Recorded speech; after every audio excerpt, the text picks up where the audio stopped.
স্পিকারের ভূমিকা হলো ফুটবল খেলার রেফারির মতো।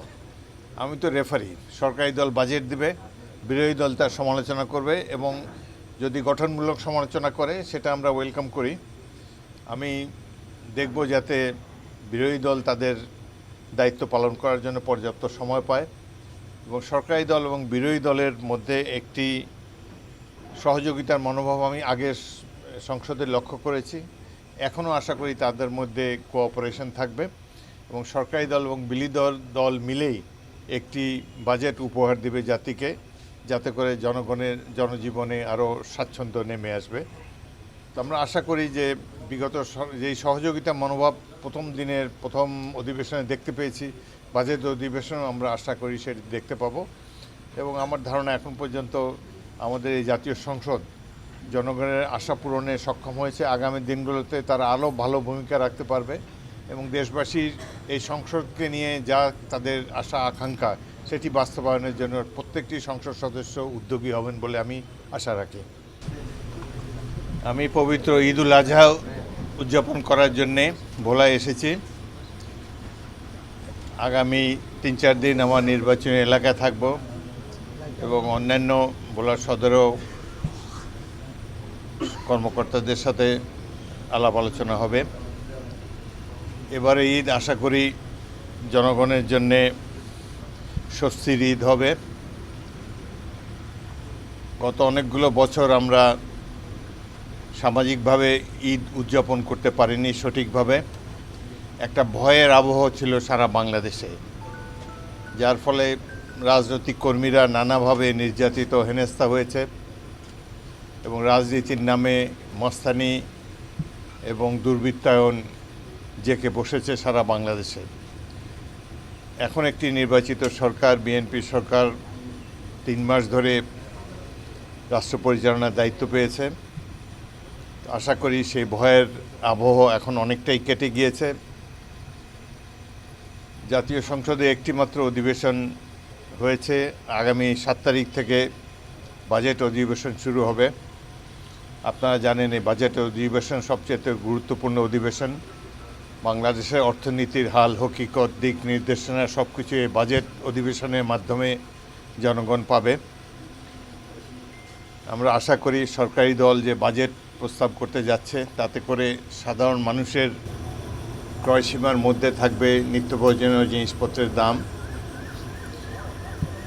বাজেটে আমরা আশা করি যতটুকু সম্ভব উন্নয়ন কাজ আরও ত্বরান্বিত করা হবে।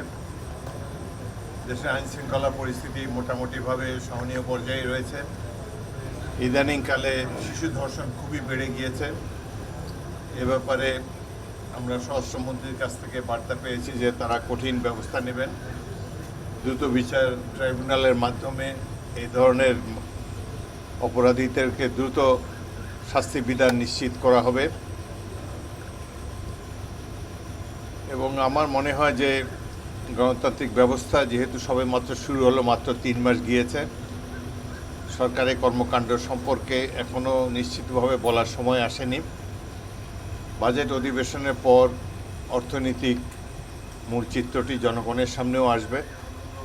আমরা আশা করি সাধারণ মানুষ তাদের ক্রয়সীমার মধ্যেই পাবে নিত্য প্রয়োজনীয় জিনিসপত্র। আশা করি বাইরের বিনিয়োগকারীরাও বাংলাদেশে বিনিয়োগ করতে আসবেন। আরেকটি বিষয় সরকার উদ্যোগ নিতে যাচ্ছে বলে জানতে পেরেছি। এই যে মধ্যপ্রাচ্যে যে তেল সংকট দেখা দিয়েছে, এখনও যুদ্ধের সম্ভাবনা কিছু কিছু রয়েছে, পুরোপুরি তিরোহিত হয়নি এখনও। পরাশক্তিসমূহ তারাও এখন পর্যন্ত নিশ্চিত করতে পারছে না যে বাংলাদেশে পৃথিবীর সাধারণ মানুষের জন্য কি ভবিষ্যৎ অপেক্ষা করে আছে। বাংলাদেশের জন্য আমরা উপকূলীয় এলাকার বাসিন্দা। আমাদের বদ্ধমূল ধারণা উপকূলীয় অঞ্চলে, বিশেষ করে বঙ্গোপসাগরে নিশ্চয়ই আমরা গ্যাস বা তেল পাব। পাশের দেশ মিয়ানমার, তারা গ্যাস পেয়েছে বঙ্গোপসাগরে। আমাদের অতীতে যথেষ্ট চেষ্টা করা হয়নি গ্যাস বা তেল আহরণের জন্যে। এখন সরকার আন্তর্জাতিক বিড করতে যাচ্ছে।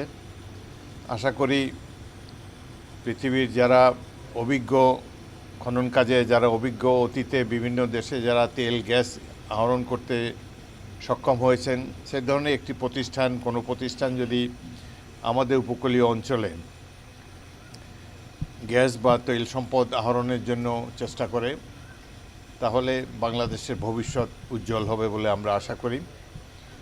সব কিছু মিলিয়ে মনে হয় যে এই ঈদ আমরা আশা করি জনগণের জন্য অত্যন্ত শান্তির ঈদ হবে, সামাজিক সম্প্রীতি বজায় থাকবে এবং আমরা সবাই মিলে আনন্দের সাথে এই আমাদের পবিত্র ধর্মীয় উৎসবটি উদযাপন করতে পারবো।